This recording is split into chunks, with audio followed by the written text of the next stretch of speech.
Je vous invite à prendre Ésaïe au chapitre 49. Chapitre 49 de Ésaïe, et on va lire 13 versets. Donc on prend 2 versets chacun.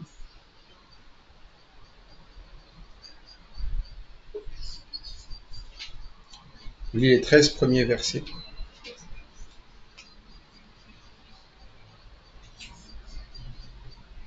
De ma gauche à ma droite. Écoutez-moi, peuple lointain, soyez attentifs. L'Éternel m'a appelé dès ma naissance, il m'a donné dès ma sortie des entrailles maternelles. Il a rendu ma bouche semblable à un glaive tranchant et il m'a couvert de langue de sa main. Il a fait de moi une flèche aiguë et il m'a caché dans son carquois. Et il m'a dit, tu es mon serviteur, Israël, en qui je me glorifierai. Et moi j'ai dit, c'est en vain que j'ai travaillé, c'est pour le vide et le néant que j'ai consumé ma force. Mais mon droit est auprès de l'Éternel et ma récompense auprès de mon Dieu. Maintenant l'Éternel parle. Tu m'as formé de ma naissance pour être mon père, pour ramener à lui Jacob et Israël en prospérité. Car je suis honoré aux yeux de l'Éternel et mon Dieu est ma force. Il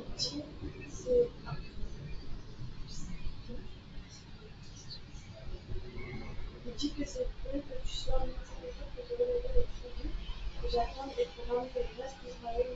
Je t'établis pour être la lumière des nations et pour porter mon salut jusqu'à l'extrémité de la terre. Ainsi parle l'Éternel, le Rédempteur, le Saint-Fils d'Israël, à celui qu'on le Christ qui est un nouveau peuple, à l'espèce des puissants, des rois viendront et ils se lèveront des princes, et ils se prosterneront à cause de l'Éternel, qui est fidèle, du Saint d'Israël, protège-le. Ainsi parle l'Éternel, au temps de la grâce, je t'exaucerai, et au jour du salut, je te secourrai, je te garderai, je t'établirai pour traiter l'alliance avec les peuples, pour relever le pays et pour distribuer les héritages des ennemis. Pour dire aux captifs, sortez, et à ceux qui sont dans les ténèbres, paraissez. Les pétrons sur les chemins et le vent des pâturages sur tous les côtés. Ils n'auront pas faim, ils n'auront pas soif. Les mirages du soleil ne les feront point souffrir. Car celui qui a pitié d'eux sera gardé, et les conduira vers des eaux sources d'eau. Toutes les montagnes en chemin, et mes routes seront de paix. Les voici, ils viennent de loin, les uns du nord, les autres de l'ouest, d'autres encore du pays d'ici. Cieux, réjouissez-vous, terre, soit dans la détresse. Montagne, éclatez en cri de joie, car l'Éternel console son peuple, il a pitié de ses malheureux. Merci.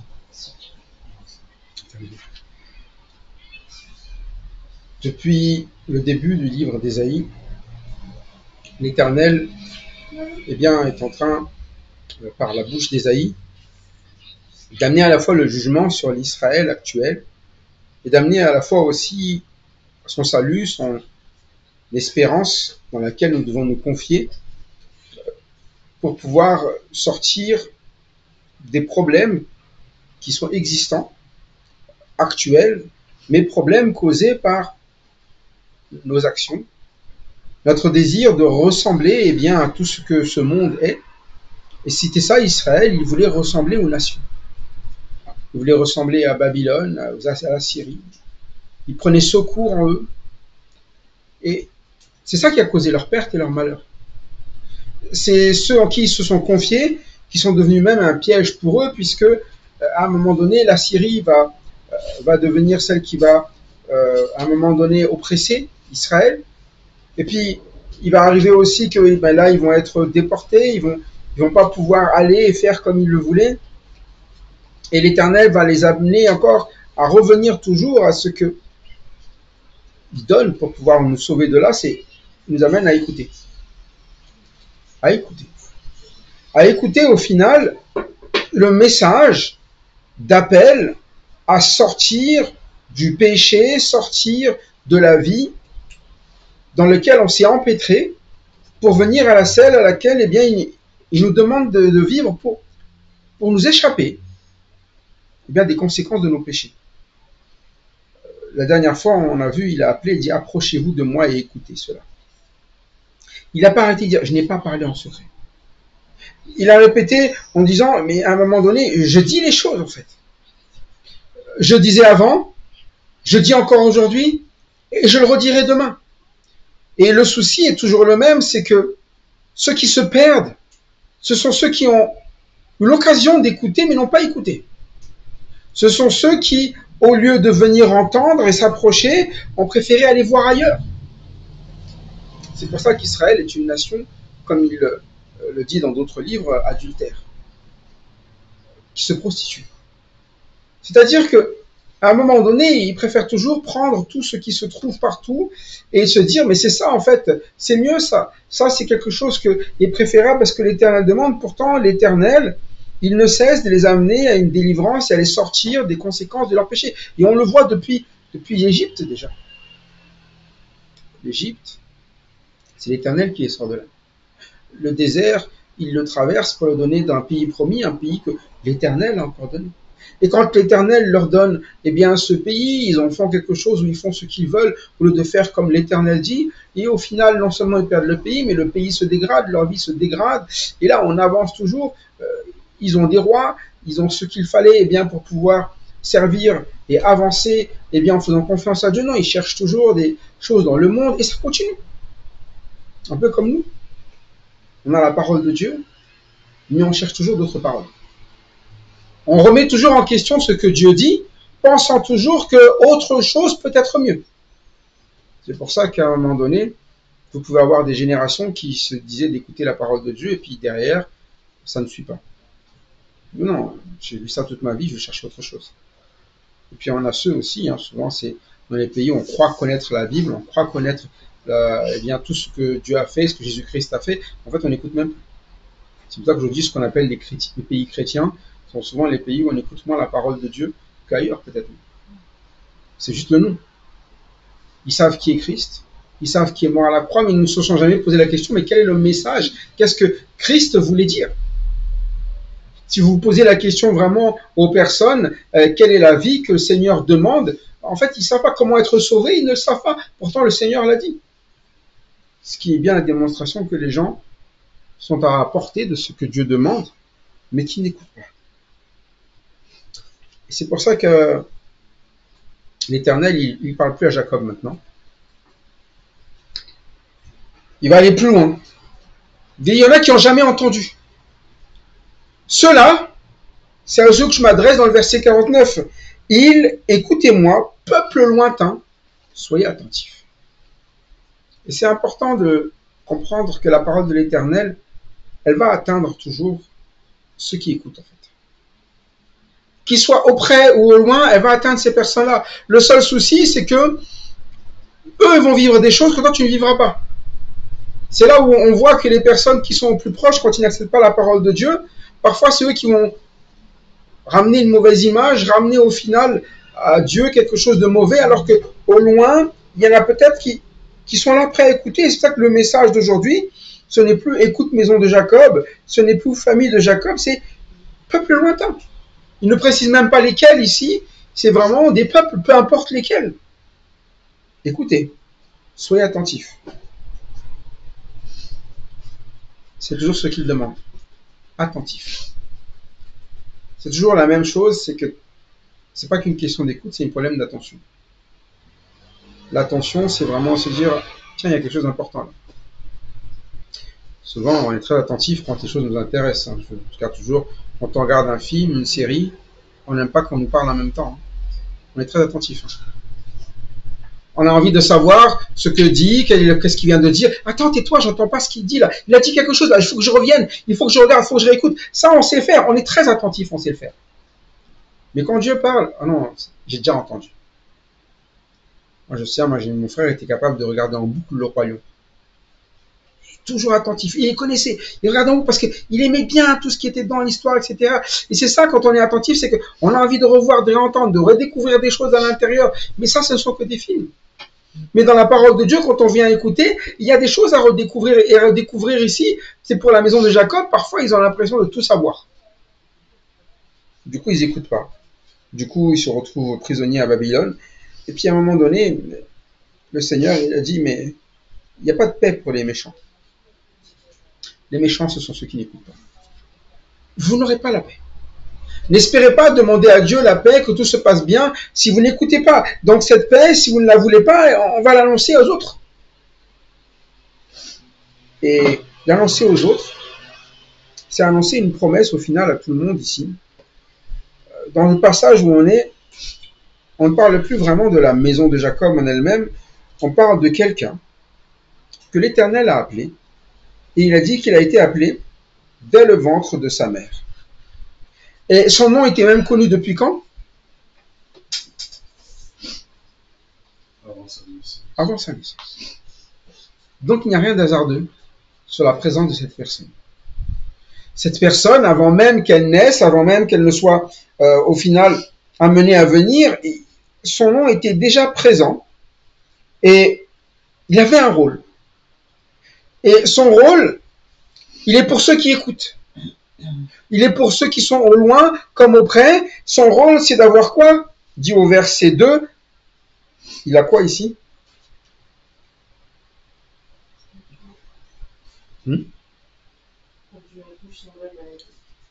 Donc lui, donc il a une bouche déjà. Il a une bouche.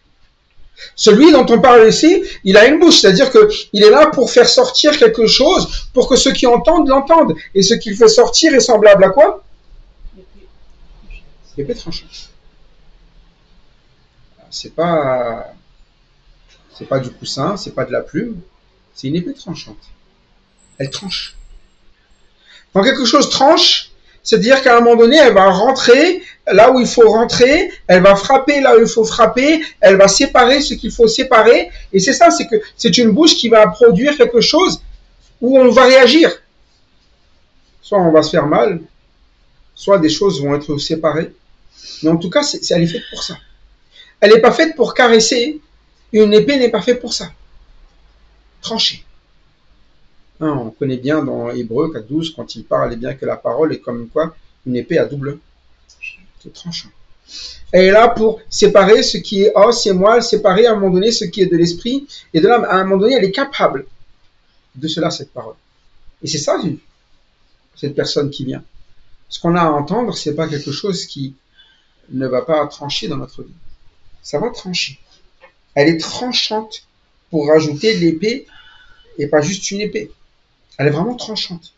Ça veut dire qu'à un moment donné, elle est là pour couper les choses. Et la personne qui parle, elle tranche, mais elle est couverte aussi par l'ombre de la main de l'Éternel. C'est-à-dire que c'est quelqu'un qui, l'Éternel va conduire, va garder sur tout son trajet. C'est son rôle. Et en étant cette épée, lorsqu'il parle, en étant celui qui est sous la main de l'Éternel, il va être personnifié par quelque chose. Il a dit, il a fait de moi quoi? Une flèche aiguë. Une flèche aiguë. Quelle est la particularité d'une flèche? Il n'a pas utilisé l'épée ce coup-ci. Non. La flèche, elle est faite pour quoi? Laisser, tirer. Et surtout, oui, mais comment ça se passe différemment d'une épée? Une épée, vous tranchez. Distance, mais surtout, elle est là pour atteindre un but très précis. Très précis. Comme une flèche. Une flèche, lorsque vous tirez, vous visez quelque chose, et ça sera ça jusqu'au bout qui va se passer. Mais c'est une épée, c'est-à-dire qu'à un moment donné, sur la route, elle va trancher ce qui est à trancher. Sur le passage, d'une flèche, faut pas y être. Normalement, si vous voulez être un obstacle, ça coupe, hein. Mais parce qu'elle a un but aussi. Et parfois, on se dit, tiens, la parole de Dieu, lorsqu'on l'entend, elle n'a pas de but. Elle a un but. Elle tranche pas pour rien. Elle a un objectif. Et celui qui sert là, il a cette parole pour parler, mais pas que pour parler, c'est parce qu'il y a un objectif dans sa vie tout entière. Il est comme une quoi? Il est dit, comme une flèche et qui a été cachée dans un carquois. C'est-à-dire que les gens ne le voyaient pas. Mais elle est prête à partir. Le carquois, c'est ce que vous avez en arrière là. Il est là. Au moment où c'est parlé là, il est là. Mais à un moment donné, les flèches sont faites pour rester là. Elle est préparée pour être tirée. Et il est en train d'annoncer ça ici, Ésaïe, à ceux qui entendent, et déjà Osée, il dit, mais à un moment donné, elle va atteindre son objectif. L'objectif, c'est quoi?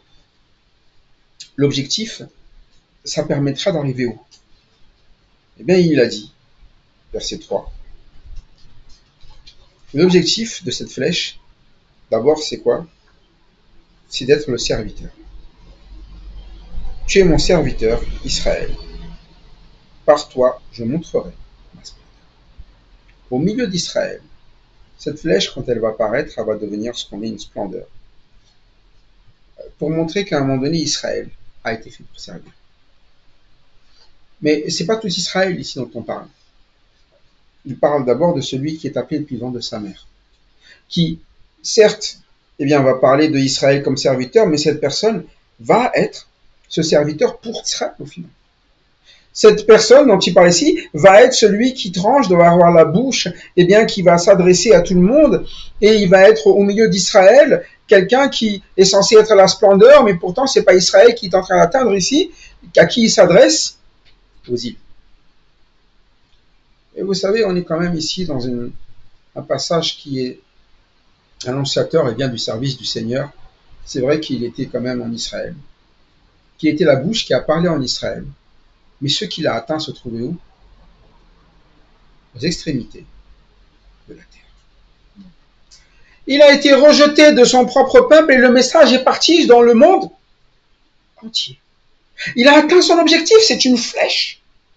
Le seul problème, c'est que la maison de Jacob, lorsque il a entendu la parole en plein milieu, il a entendu cette épée tranchante et ils ne l'ont pas quoi? Ils ne l'ont pas écouté. Mais il atteindra quand même son but. Il va quand même ramener à Israël quoi? Sa splendeur. De montrer qu'à un moment donné, le Messie est venu et bienvenu de la famille de David, nous on le sait, et c'est ce qui va se passer, et c'est lui qu'il fallait écouter. C'est lui que toutes les îles au loin écoutent. Même nous qui sommes des personnes qui ne sont même pas de cette histoire, parce que ça aurait pu être l'histoire simplement d'Israël, nous devenons les sujets premiers même qui recevons cette parole. Mais du temps d'Israël, du temps où il s'adresse à la maison de Jacob, eh bien le verset 4 nous montre comment ça s'est passé. Quant à moi, je disais, c'est pour rien que je me suis fatigué, c'est pour le vide. C'est en pure perte que j'ai épuisé mes forces. Et c'est ce qui s'est passé. Quand il s'est retrouvé, eh bien, ce serviteur au milieu d'Israël, tout ce qui s'est passé, tout ce qu'il a annoncé, tous les miracles, toutes les personnes qui sont venues à l'écoute, toute cette foule, quand il est arrivé à la croix, on leur a dit que c'était pourquoi? C'était pour rien. Tout ce temps à témoigner au milieu d'eux. Et parfois, c'est comme cela. Nous, on se dit, toutes les choses que l'on fait, il faudrait que ça soit quelque chose où ça amène vraiment un résultat. Mais même là, ce serviteur, il dit, tout ça, on a l'impression que ça a servi à quoi? Ouais. C'est vrai, hein. Parfois on travaille au milieu des frères et sœurs, parfois là on sert, parfois on amène des choses et puis on voit que derrière, en fait, les gens ils n'ont pas entendu, ils n'ont pas écouté.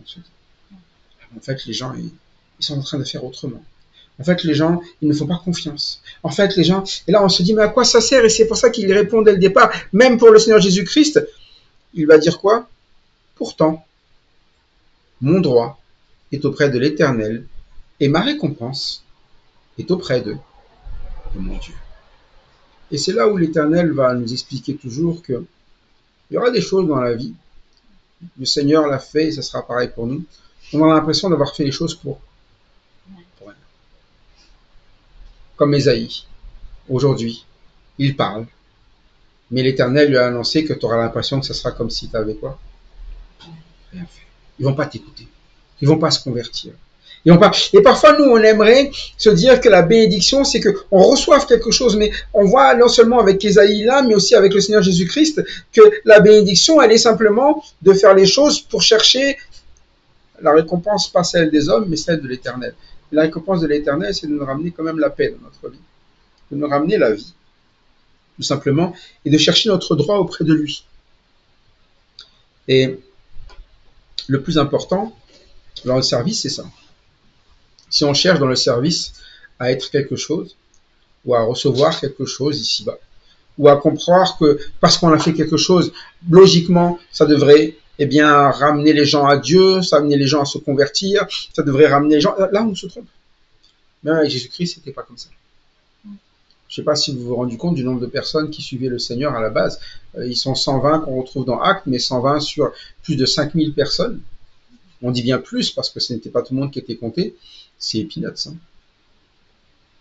Vous imaginez une église qui est une église de 10 000 et puis d'un seul coup, ils se finissent à 120, vous diriez quoi? Voilà. Comme s'ils n'avaient rien fait. Mais non. Il s'est passé exactement ce qui devait se passer.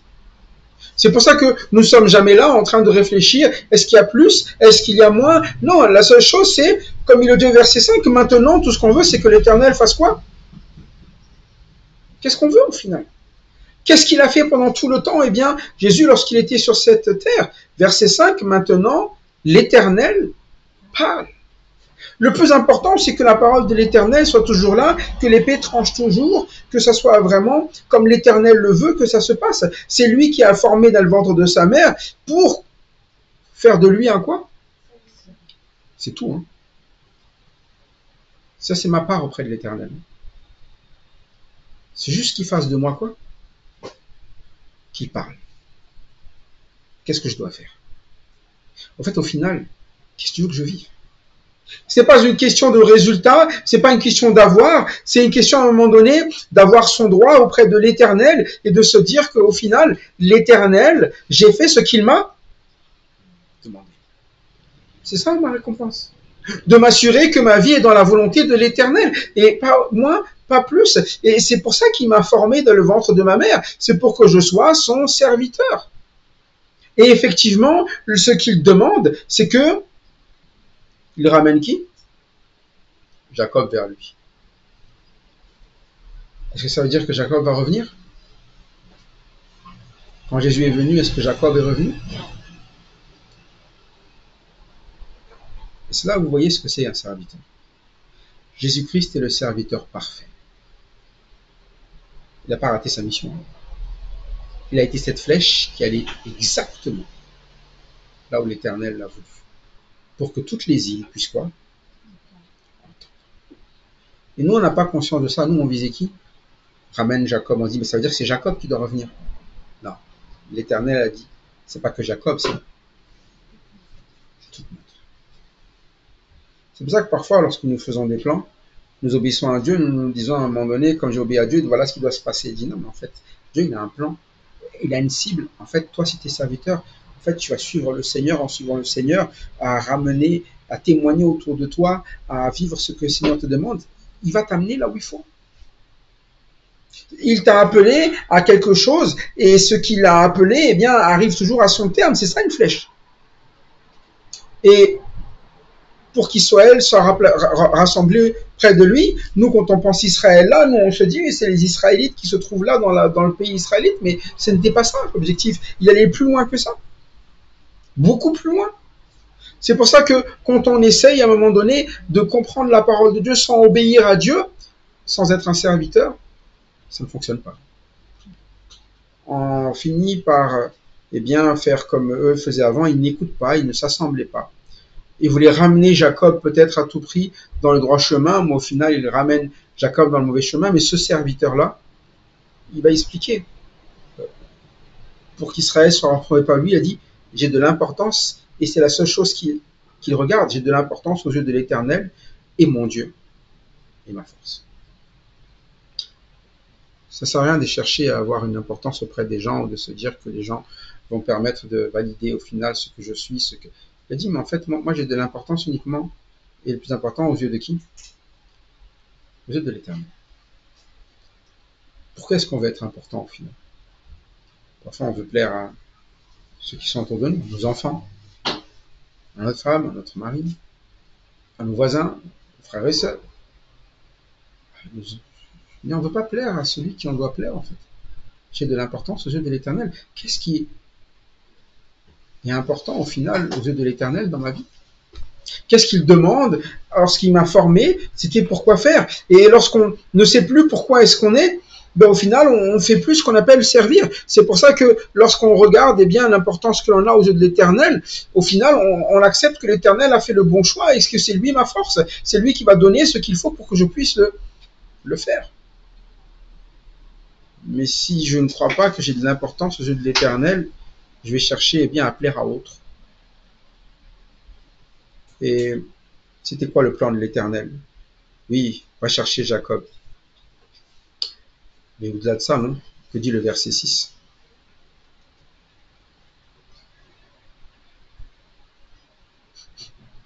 Trop peu que tu sois mon serviteur pour relever les tribus de Jacob.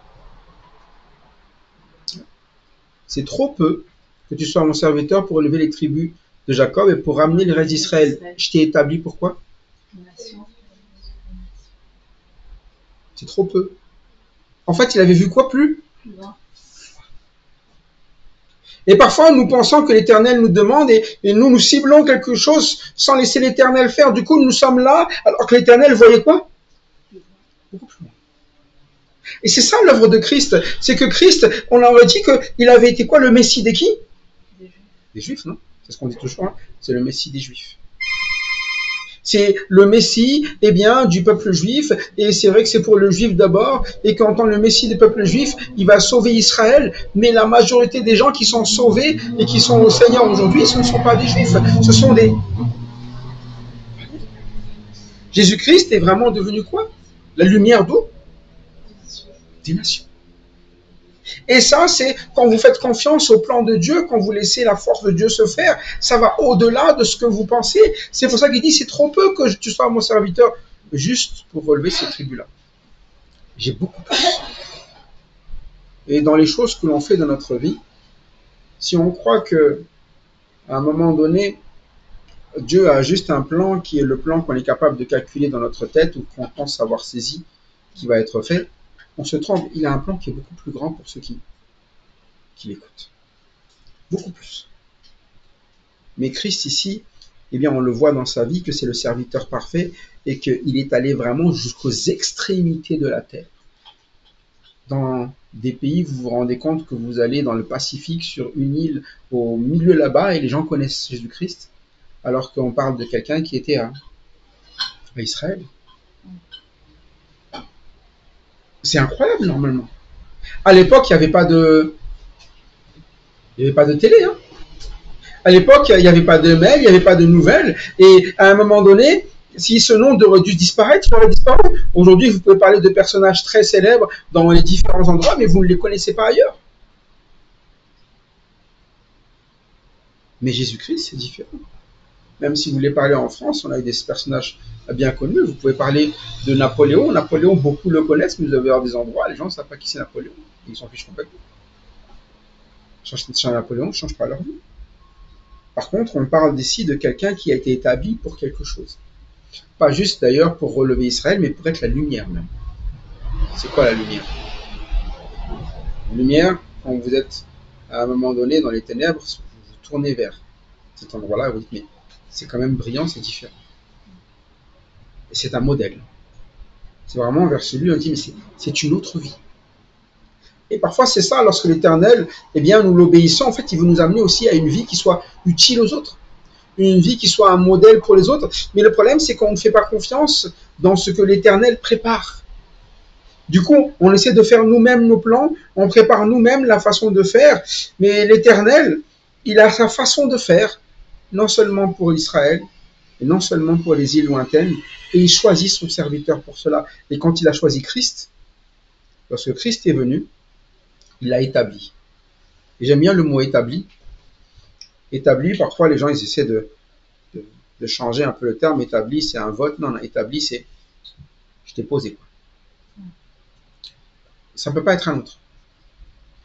Je l'ai posé pour être la lumière des nations. Et comme il est la lumière des nations, il va pouvoir pas simplement relever des tribus de Jacob, mais il va apporter quoi? C'est pas relever le terme qu'il va utiliser après. Il apporte quoi maintenant? Le salut. Il sauve. Et c'est pour ça que quand les gens pensaient à un Messie, ils pensaient à un David numéro 2. Chez les Juifs, ils pensaient à quelqu'un qui allait ramener et restaurer le royaume du Seigneur d'Israël comme un meilleur royaume qu'avant. Mais dit non, en fait, il va jusqu'aux extrémités de la terre et c'est pas juste de relever un royaume. Il va quoi? Il va sauver. Au-delà de ce que nous pourrions penser. À l'époque, ils pensaient avoir un roi David qui règne sur le trône et qui va battre les Romains et puis après Israël va devenir la plus grande. Non, le but c'était de sauver tout le monde jusqu'aux extrémités de la terre. Au-delà de ce que l'on pensait. C'était un salut terrestre que cherchait Israël. Maintenant, c'est un salut quoi? Spirituel pour tous. Tous ceux qui croient. Et voici la manière, voici ce que dit l'Éternel, ce qu'il fera par ce serviteur, le Saint d'Israël, celui qui le rachète à l'homme qu'on méprise, à qui on fait horreur, qui fait horreur à la nation, à l'esclave et tyran. À ta vue, les rois se lèveront, des princes se prosterneront à cause de l'Éternel qui est fidèle, du Saint d'Israël qui t'a choisi. Par lui, c'est ce qui se passe. Vous avez des grands hommes, des rois, des personnes qui ont été sauvées, qui aujourd'hui se prosternent devant celui qui les a rachetés. Pourtant, il était quoi? Un serviteur. Un serviteur qui a accepté juste d'être établi. Et qui a accepté de vivre une fatigue, qui a été d'être épuisé devant les hommes, qui a accepté au final le choix de l'Éternel, qui est d'être au milieu d'un peuple qui le déteste même, qui a donné l'impression qu'il a fait tout ça pour rien. Mais l'Éternel, en fait, quand il nous amène des choses à vivre, il nous amène aussi une réponse dès le début, lorsqu'il nous amène à le servir et à voir des situations où on se dit mais ça ne marchera pas, on ne s'en sortira pas. Il dit verset 7, voici ce que dit l'Éternel, le Saint d'Israël, il a dit au moment favorable, j'ai quoi? Verset 8. Je t'ai répondu. Je t'ai pas répondu tout de suite. Je t'ai répondu quand? Au moment favorable. Tous les moments ne sont pas favorables.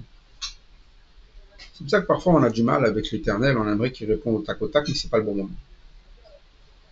C'est pour ça que quand le Seigneur Jésus-Christ est allé à la croix, c'était d'abord le temps de la croix. Le temps favorable, c'était pas le temps de ramener la gloire, c'était le temps de vivre quoi? La mort, la souffrance. Et dans notre vie, c'est souvent le temps qu'on refuse. On refuse le temps où il faut souffrir. On refuse le temps où il faut se mettre en danger. Parce que c'est un peu cela. On se met en danger quand on suit l'Éternel, lorsque c'est très humain. Mais c'est le temps où il fallait faire confiance dans la force de l'Éternel. Et c'est pour ça qu'il a dit, au moment favorable, je t'ai répondu. La force de l'Éternel, il répond. Au jour du salut, j'ai quoi? J'ai secouru. Et c'est ça ce qu'on appelle vraiment une vie qui comprend ce que l'Éternel fait et comment il le fait. C'est lui qui définit les temps favorables. C'est lui, au final, qui définit le jour quoi? Du salut. Le jour où Christ est venu, c'est le jour favorable. Pourquoi pas avant? Parce que c'était pas le bon jour. Pourquoi pas après? Parce que c'était pas le bon jour. Et pourquoi de cette façon? Parce que c'était la bonne façon. Pourquoi pas d'une autre? Parce que notre façon n'aurait pas marché. La seule façon qui était possible, c'est qu'il meure à la croix et qu'on aurait pu dire tous l'ont abandonné. Tout ça a servi à quoi? Pourtant, ce moment-là, c'est exactement le moment où l'Éternel a mis le jour quoi? Du salut. Où nous avons eu, lorsque Jésus-Christ est ressuscité, ce qu'on appelle le jour où nous avons tous été secourus, et tous ceux qui croient, ils savent que de ce jour-là, ils ont accès maintenant, définitivement où? Au ciel. La route est ouverte. Et c'est là où, parfois, nous ne comprenons pas la façon de faire de l'Éternel. Du coup, nous sommes un peu comme Jacob, nous cherchons des solutions ailleurs. Et en disant, mais non, mais les nations, ils se portent bien. Regarde, ça marche, on va faire comme eux. Regarde. Mais après, le problème, c'est qu'on ne fait pas confiance au jour de l'Éternel et qu'on rate le jour de l'Éternel. Et c'était le problème de la maison de Jacob. Au jour où c'est arrivé, ils ont tous quoi? Ils ont raté. Ils ont tous cru qu'à un moment donné, c'était la fin de Christ et que c'était eux qui avaient gagné. En réalité, c'est le contraire. C'est pour ça qu'il y a toutes ces précisions qui sont là. Le jour du salut, eh bien, il a été secouru, il a dit « Je te protégerai, je t'établirai pour faire alliance avec le peuple, pour relever le pays, distribuer les héritages aujourd'hui dévastés, pour dire aux prisonniers, sortez, et à ceux qui sont dans les ténèbres, montrez-vous. Ils trouveront leur nourriture sur les chemins et les pâturages sur tous les sommets. Ils n'auront plus faim, ils n'auront plus soif. La chaleur brûlante et le soleil ne les frapperont plus. En effet, celui qui a compassion d'eux sera leur guide, et il les conduira vers des sources d'eau. » Voilà ce qu'on rate lorsqu'on ne fait pas confiance et qu'on ne vient pas à l'écoute. On rate tout ce que l'Éternel avait déjà planifié. C'est une flèche qui est sortie du carquois, elle va forcément atteindre quoi? Son but, tu n'as juste quoi? Eh bien, faire confiance. Et le suivre jusqu'à son but. Sinon, tu le rates. Lui, il ne va pas rater.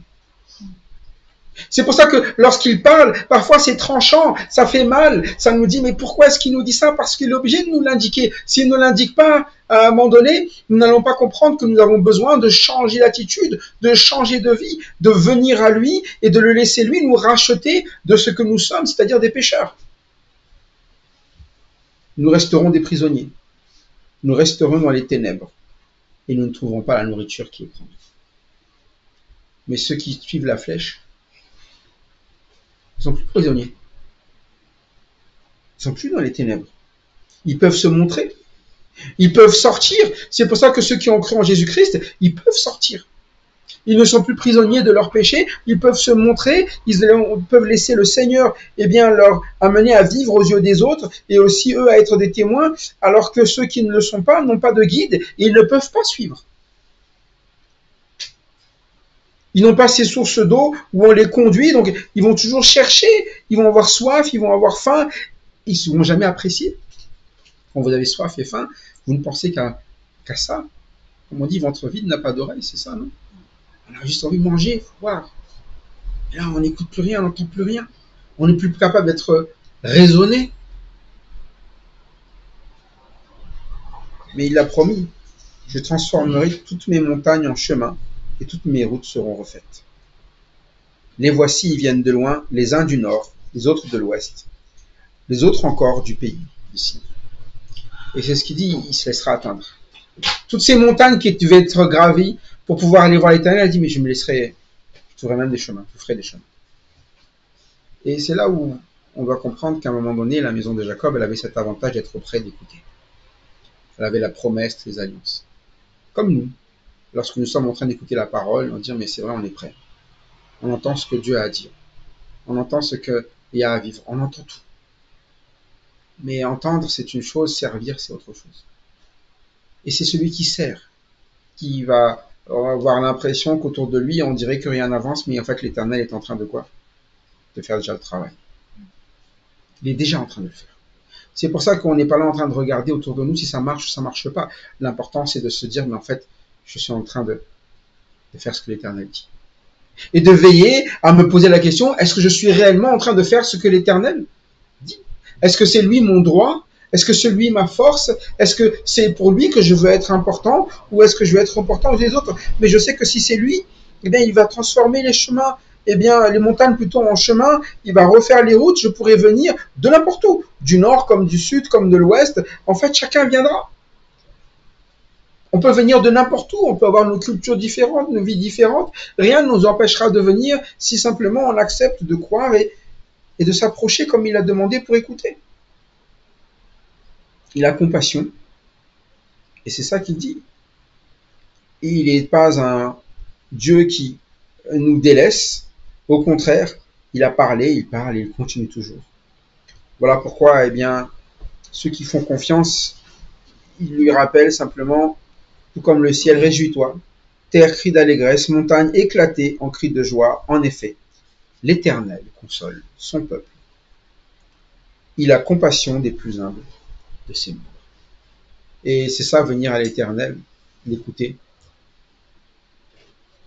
C'est l'humilité, eh bien, que de le laisser, eh bien, l'Éternel faire de nous des serviteurs et de le laisser nous consoler, de le laisser, eh bien, montrer sa compassion envers nous. Et Christ est venu pour ça. C'est pour ça que dans ce passage, eh bien, on voit à la fois le service de Christ, eh bien, qui est humble, qui laisse présager de ce que l'Éternel avait préparé d'avance, mais on voit aussi, au final, par celui qui est la lumière des nations, la vie qui doit être la nôtre aussi. Une vie qui sert aussi, qui est humble, qui doit laisser l'Éternel agir avec compassion envers nous, et qui doit laisser eh bien, l'Éternel parler dans nos vies et diriger eh bien, nos vies là où il y a des eaux paisibles. Si aujourd'hui, eh bien, nous ne voulons pas finir comme eh bien, ce peuple de nations pécheresses qui souffre et continue à souffrir, apprenons simplement à revenir là où l'Éternel le veut, c'est-à-dire dans sa parole, à son écoute. Et très souvent, malheureusement, nous sortons de ces mots-là, un peu comme Israël, nous cherchons autre chose. Voilà pourquoi l'Éternel ne cesse de parler. Voilà pourquoi on voit toujours, voici ce que l'Éternel dit. L'Éternel parle, écoutez l'Éternel. Et voilà pourquoi eh bien, son serviteur qui l'envoie, c'est celui qui a une bouche avec une épée. Car il en faut au moins un qui parle pour que les autres puissent écouter. Et il établit les personnes pour cela, et là c'est Christ qui est établi lui-même comme étant celui qui est prophète, qui parle, à la fois sauveur aussi, et qui règne comme roi aussi, pour pouvoir nous conduire eh bien, jusqu'à l'éternel. Que nous ne soyons donc eh bien, pas égarés, mais au contraire que nous nous laissions retrouver par ce que l'Éternel envoie, et particulièrement celui qui est sa lumière, qui est Christ, et qui est Christ qui nous ramène simplement eh bien, à Christ, mais aussi à lui-même, pardon, mais aussi au Père, en passant par lui. Que le Père soit donc dans la joie de nous voir venir à lui, dans notre constance. À Dieu la gloire en Christ. Amen.